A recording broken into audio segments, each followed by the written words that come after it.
Messieurs les commissaires, monsieur le vice-président, je voudrais vous poser deux questions concernant votre analyse sur la stratégie des États membres et de l'Union pour réussir une transition juste écologiquement et socialement. Cet impératif de réussite est d'autant plus important alors que nous traversons une crise sanitaire sans précédent aux conséquences sociales importantes. D'après les analyses présentées par la Commission dans le cadre du semestre européen, les besoins budgétaires pour rendre la transition écologique socialement acceptable en Europe sont très importants.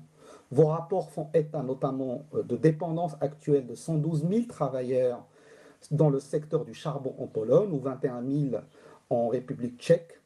Pourquoi donc limiter le montant de ce fonds de transition juste si nécessaire à la reconversion de ces territoires seulement à 7,5 milliards?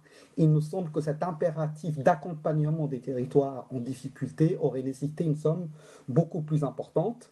Je voudrais également orienter votre attention sur la gouvernance de cette transition juste. Vous soulignez le rôle important des territoires et des régions dans cette transition.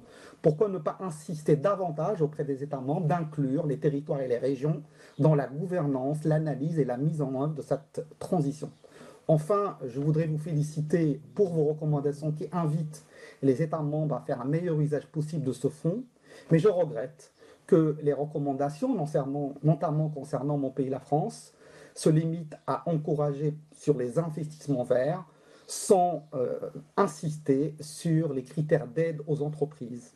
Nous ne pouvons pas déconnecter la relance et le monde d'après, qui se doit d'être plus écologique et plus social. Je vous remercie.